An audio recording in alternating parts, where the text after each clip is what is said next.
Hello everybody, my name is William Christian Westendorf, and this is my presentation on biometrics security for the class Information Security. So let us begin.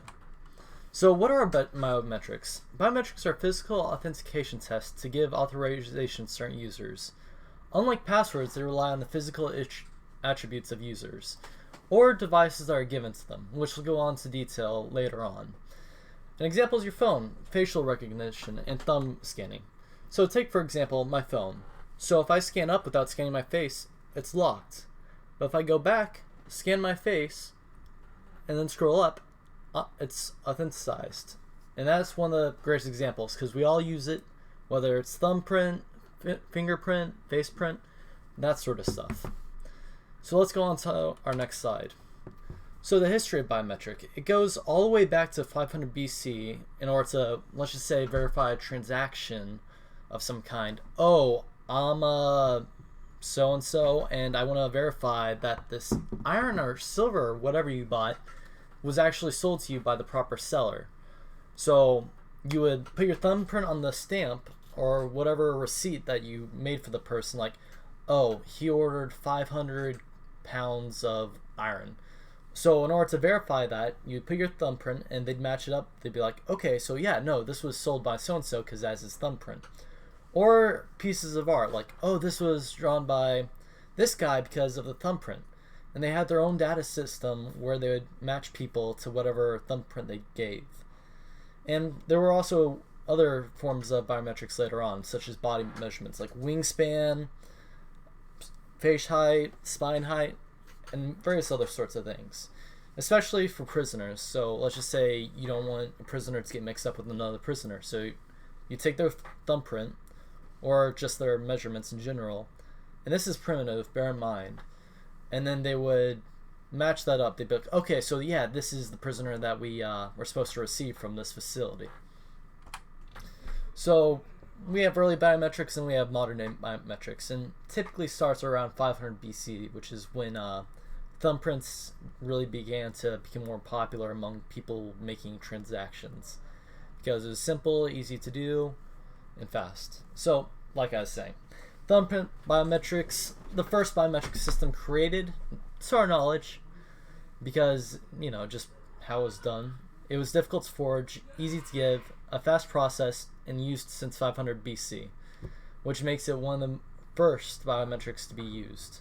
And it was super fast, super simple. They print out a receipt, make it so that you can like write on, whether it's like making the material much easier to do, thumbprint it, ta-da, verified.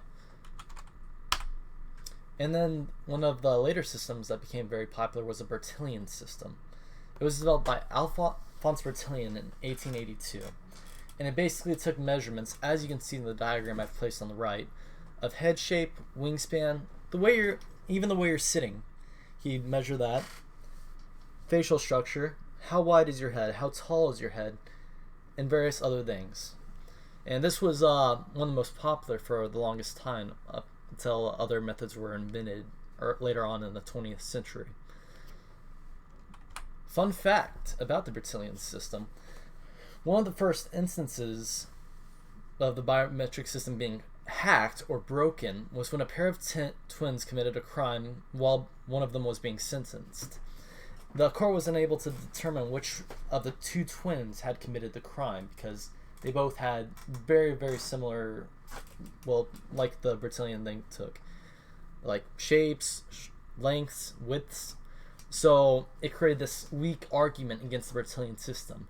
And while this argument never went anywhere, I thought it was a really fun fact after looking at the history of it. For one of the first times that the Bertillon, well, a biometric system was hacked.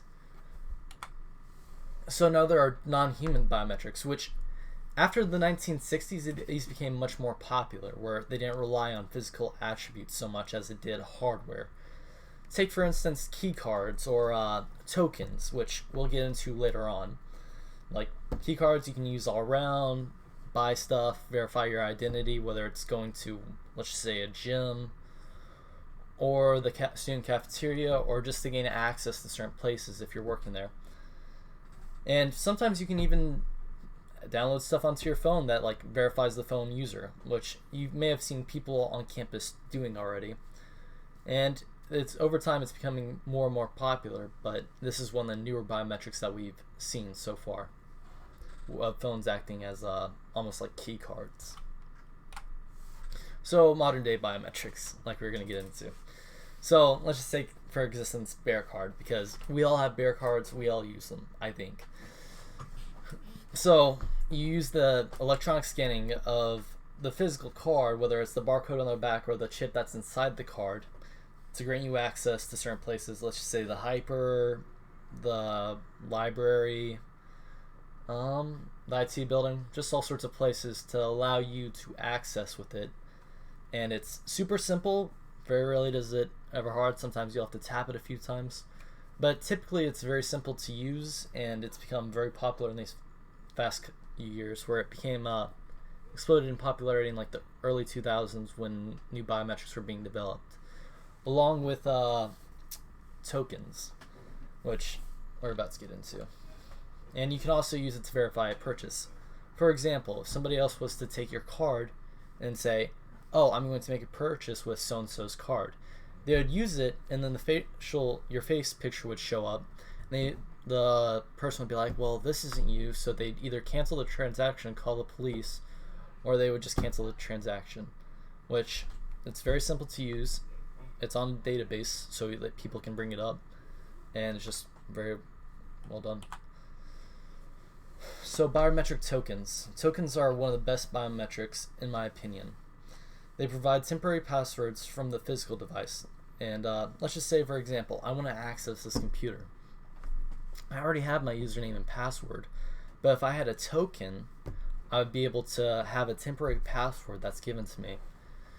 And so along with my username and password, I would use the passcode or whatever information the token has given to me to verify that I am who I am.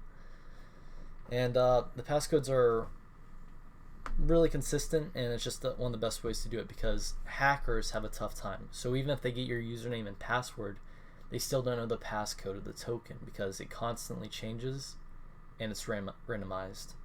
So that makes it one of the better biometrics that there are out there. And it's my personal favorite just because it's super simple to do. You can put it to your keychain, walk around with it, always have it on you, so you don't have to worry about losing it. And there's also just the security of it itself, because it's simple to use.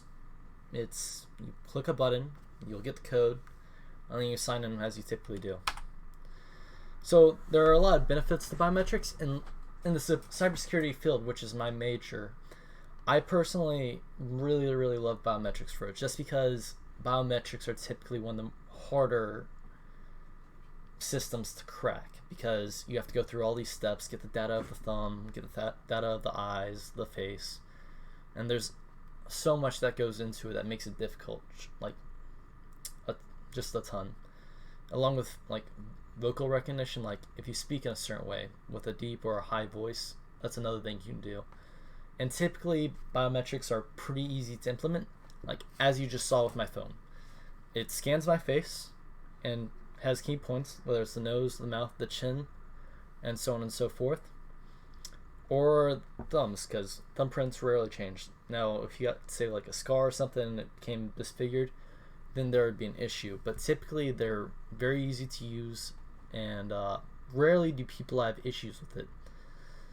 But other than that, biometrics are by far one of my favorite, and an easy extra layer of security that I think most organizations should use, because it's just that simple, and you can widely buy them.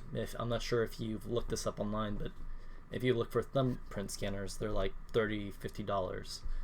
And if you're working for an organization that requires the extra security for employees, it's a good idea to implement such a method, just so that it's harder for outsiders to gain access to the information that you have, which is the point of this class. It's information security. We're supposed to protect the information of the users and prevent hackers or other people from gaining access to that information. And I just want to thank you all for watching. I hope you enjoyed this presentation, and that's pretty much all I have to say. And I hope that maybe I've given people who have watched this an interest in biometrics and a greater appreciation for it. My name is William Christian Westendorf, and thanks for watching.